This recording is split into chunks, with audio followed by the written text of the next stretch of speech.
Never gets boring. Hey, good afternoon, everyone. It's been a little while. Hope you missed me.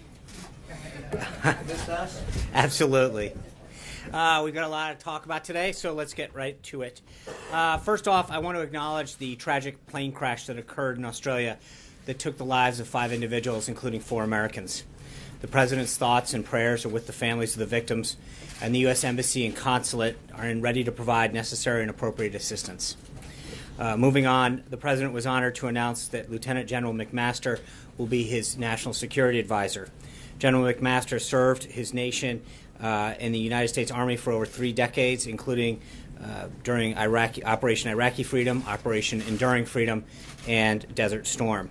The President met with many distinguished and qualified candidates for the position, and he has said that he will continue to consider many of them for other positions within the administration. He is especially pleased that Lieutenant General Kellogg will stay on as the National Security Council Chief of Staff. The President is proud to welcome General McMaster to the team. We have full authority to structure the office to his desires to best serve its ultimate mission, which is to protect the American interests at home and abroad. This morning, Secretary Kelly and the Department of Homeland Security released memos regarding the implementation of 2 of the President's executive orders that are designed to protect the homeland. These 2 memos provide explicit guidance to DHS staff on how to carry out 2 executive orders signed by the President on January 25th, one dealing with interior enforcement and one dealing with border security. Perhaps most critically, the President is empowering DHS to carry out the immigration laws currently on the books. Of course, DHS gave a full briefing on these memos this morning, but just to briefly summarize a few of the facts. The memo regarding the executive order enhancing public safety in the interior of the United States outlines several practices and policies in order to strengthen the efficient and faithful execution of this country's immigration laws. That includes hiring more ICE agents and officers, as well as additional mission support and legal staff necessary to support their activities. This memo also directs the establishment of the Victims of Immigration Crime Engagement Office within ICE, fulfilling another major campaign promise of the President. This office will facilitate the engagement with victims and their families to ensure that their questions and concerns regarding immigration enforcement efforts are addressed. The memo regarding the executive order Border Security and Immigration Enforcement Improvements outlines the steps that DHS will take to secure the nation's southern border, prevent further illegal immigration, and to repatriate illegal immigrants swiftly, consistently, and humanely. This includes immediately identifying and allocating all sources of available funding for the planning, design, construction, and maintenance of a wall along our southern border, and hiring of additional personnel, including 5,000 additional CBP border agents. Again, I would refer you to DHS for further comment on these specific memos. There are fact sheets and Q&As on the DHS website that address many of the intricacies and areas within each of these executive orders that you might have questions on. Also this weekend, the President had calls with the President of Panama and the Prime Minister of Trinidad and Tobago.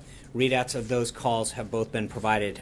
The President's team this weekend also had a very productive meeting on the President's plan to repeal and replace Obamacare and ensure that it is replaced with a system that works for all Americans. Back to the President's schedule today. In honor of Black History Month, the President started his day by visiting the National Museum of African American History and Culture. The museum opened last September and has quickly become one of Washington's most visited attractions. The President was joined by a group of individuals that included his daughter Ivanka, Dr. Ben Carson and his wife, Senator Tim Scott, Alveda King, the niece of Dr. Martin Luther King Jr., Museum Director Lonnie Bunch, Dr. David Skorkin, who was the Secretary of the Smithsonian, and as well as others. The President commented several times during his tour about how impressed he was with the museum. Some of the exhibits that he was particularly drawn to included the section on Harriet Tubman, which featured a shawl that was given to her by Queen Victoria in the late 1800s, the section of the museum that featured the courageous contribution of African Americans that have made to the United States military, and the President was particularly pleased by the Muhammad Ali exhibit with the quote, "I shook up the world," prominently displayed. The President also enjoyed viewing for the first time with Dr. and Mrs. Carson the exhibit dedicated to his extraordinary life. Similarly, Alveda King, who had never viewed the museum's exhibit on her uncle, the President was honored that he was able to share this experience with the two of them specifically. The president further expressed his appreciation for the tour and said he looks forward to returning again. His desire is to honor the immense contributions of courageous African-American leaders throughout our history by building a more unified country dedicated to liberty and justice. This afternoon, the president will have a routine classified National Security Council briefing in the Situation Room, in addition to his presidential daily briefing, which he received earlier this morning. Then, this evening, the president will have dinner with the vice president. I'm sure that they will discuss the vice president's recent trip to Europe. The vice president was an incredible representative for our nation, and the president, during his time, where he reiterated our support for European allies in unified pursuit of the noble ideas of freedom, democracy, and justice, and the rule of law, and discussing how to do more to encourage all NATO allies to meet their financial obligations and commitments. During his speech before the Munich Security Conference on Saturday, the Vice President conveyed the administration's unwavering commitment to Europe's peace and prosperity, especially remembering the tens of thousands of Americans who gave their lives to defend those ideals during both World War I and II. These shared sacrifices are the backbone of our alliance and our mission of security through strength. During his time in Munich, the Vice President also met with 9 world leaders. The Vice President and these leaders discussed the issues most pressing to them, including the escalating violence in eastern Ukraine and the role of NATO in the fight against ISIS. The Vice President also met in Brussels with the President of Vice President Tusk of the Council of the European Union and the NATO Secretary General. As a candidate for office, President Trump actually called attention repeatedly to the fact that for too long, many of our other NATO allies have not been sharing the financial burden. The President looks forward to working closely with NATO to advance our shared objectives. A strong NATO means a safer world, and the United States looks forward to working with our partners in NATO to achieve just that. Looking ahead to the President's upcoming schedule, tomorrow he'll meet with Secretary of State Tillerson, fresh off his trip to Germany for the G20 Foreign Ministers Summit. They'll discuss the President's foreign policy agenda and the Secretary's upcoming trip to Mexico. Thursday morning, he'll have a listening session regarding job creation in the manufacturing sector with CEOs and business leaders from different industries. On Friday, he'll deliver remarks to the Conservative Political Action Conference, and we are just 1 week out today from the President's joint address to Congress. The President will continue to work closely with his team to craft a speech that lays out his ambitious policy agenda that will benefit all Americans. Plans are currently in the works for pre- and post-address activities for the President and his staff, and we'll have more updates as the week goes on. Before I take your questions, I want to address the recent threats and acts of vandalism on Jewish community centers throughout the country. The President said this morning, I just want to reiterate, quote, "The anti-Semitic threats targeting our Jewish community centers are horrible and painful, and a very sad reminder of the work that we must do, the work that must be done to root out hate and prejudice and evil." With that, take some of your questions. Jim Stenson. Sean? Yeah. Sean, thank you. I was curious if the President regrets or wants to clarify his characterization, by the way, I have 2 questions, of the media as an enemy of the American people. I think the President has been very clear that certain outlets have gone out of their way to not represent his record accurately, and it is a concern to him. And I think some reporters, he has deep respect for the First Amendment, for the role of the press. I've addressed this multiple times in the past. He has a healthy respect for the press, but I think that it's a two-way street, as I've also said before, and I think that the President understands that certain outlets have gone out of their way to not be completely accurate and fair in their coverage of what's going on. Speaking of the media, I've noticed 2 times in the last week that you've been directly contradicted by 2 members of the media, one of them Bill Maher of HBO, who said that in front of guests at Mar-a-Lago, the President was briefed on classified North Korean situation. Say that again. I'm sorry. The President and the Prime Minister of Japan were briefed in front of guests. No, I didn't say that. No. This is what was being said on HBO, that the President and the Prime Minister were briefed on classified information in front of guests at Mar-a-Lago. I just want to clarify, did that happen? No. Did they go No, I think I walked through this timeline before, Jim, and it's amazing. A photo gets put out, the President's got a piece of paper, and the immediate conclusion is he's got to be talking about classified information. The President was briefed on the situation in North Korea prior to the dinner in a skiff that's at Mar-a-Lago. He went and had dinner. He discussed the logistics of the press conference, which I've talked to you all about before. There was a question as to where to hold the press conference. They had a discussion about the logistics of it. And subsequent to that dinner, he was briefed again in a skiff with updates on the situation in North Korea. That's it, plain and simple. But to your first question, I think that it's amazing that the immediate jump of conclusion to several outlets was, well, there's a piece of paper. It must be classified. I don't, it's amazing to see that. And to see people jump to that conclusion that he's surrounded by his staff and members of the Japanese delegation, the conclusion is they must be doing something nefarious or wrong. In fact, he followed every procedure that's laid out. And I think in some cases it's disheartening to realize that those are the kind of immediate conclusions that somebody jumps to. When you talk about coverage, we have a free press. We have the right for people to say and do what they believe. But at some point, it is incumbent upon people to try to get it right. And in that case, it wasn't even attempted. It was a jump to conclusion by many to say that there must be something else going on, when in fact we were able to provide a very, very clear tick-tock as to far as what had happened. And that, Jessica. A question about the resignation of the 10 people on the Asian American Council. Right. That happened last week, and in the letter they said in part, we can no longer serve a president whose policies aim to create outcomes that are diametrically opposite to our principles, goals, and charge. First of all, what's the White House's reaction, and do you plan to appoint your own members to this council?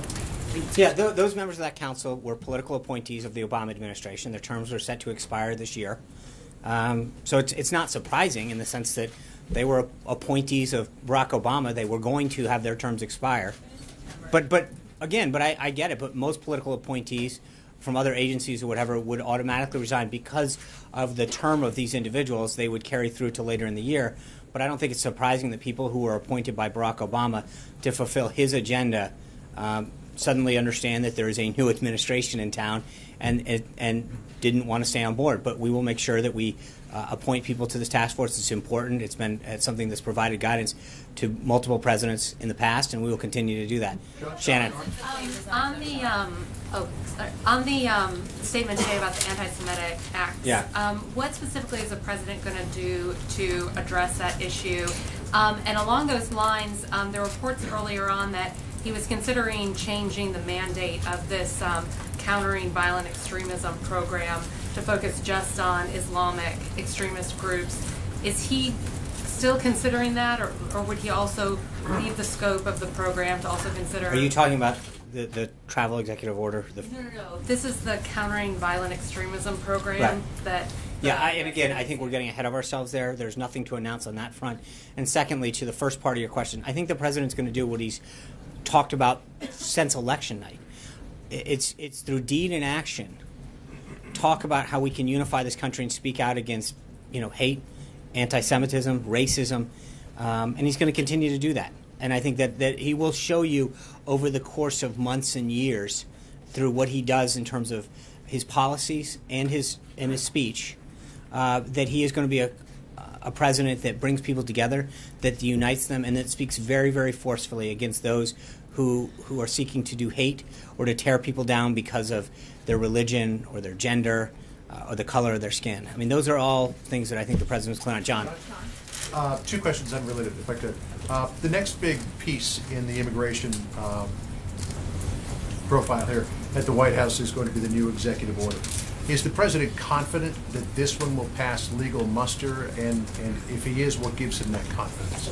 Well, I think I want to be clear that we feel confident that we're still going to prevail on the case, the merits of the case. I think that, as was seen in the case of Massachusetts, once it is fully adjudicated, we will prevail because the authority is granted to the president to do what he has to protect the country. So I feel very, very confident about where we're going to. The second track that he's made very clear as well is that until that occurs, we're going to have a dual track system, and that we're going to make sure that we implement a second executive order that is tailored to achieve the same goals, but in accordance with what the court said. So we've been working very closely with the Department of State, Department of Homeland Security, Department of Justice, and the team here at the White House to make sure that the next step achieves the president's goal of protecting the country and does so in a way that recognizes the concerns of the court had until we prevail at a later time. So it's a dual track thing. Second question. Will this administration send American terror suspects picked up overseas to Guantanamo Bay for interrogation? I'm not going to. I'm not going to discuss that right now. As the president has said very clearly before, we don't telegraph what we're going to do. I think he has made very clear, though, that he believes that Guantanamo Bay does serve a very, very healthy purpose in our national security and making sure that we don't bring terrorists to our seas. But I'm not going to get into what we may or may not do in the future. Again, I'm just not going to. Margaret. John, I want to give you a chance to respond to something because I think that the president's remarks and your clarification about where he stands on anti-Semitism is clear. But after that statement was made by the president, the Anne Frank Center released a pretty strongly worded one, right, saying that these remarks, while well received, are a Band-Aid on the cancer within the Trump administration, saying that there is, whether blessed or otherwise, a sense of xenophobia within this administration. Yeah, I think it's, look, the president has made clear since the day he was elected, and frankly going back through the campaign, that he is someone that seeks to unite this country. He has brought a diverse group of folks into his administration, both in terms of actual positions and people that he has sought the advice of. And I think he has been very forceful with his denunciation of people who seek to attack people because of their hate, because of their religion, because of their gender, because of the color of their skin. And it's something that he's going to continue to fight and make very, very clear that he has no place in this administration. But I think that it's ironic that no matter how many times he talks about this, that it's never good enough. Today, I think, was an unbelievably forceful comment by the president as far as his denunciation of the actions that are currently targeted towards Jewish community centers.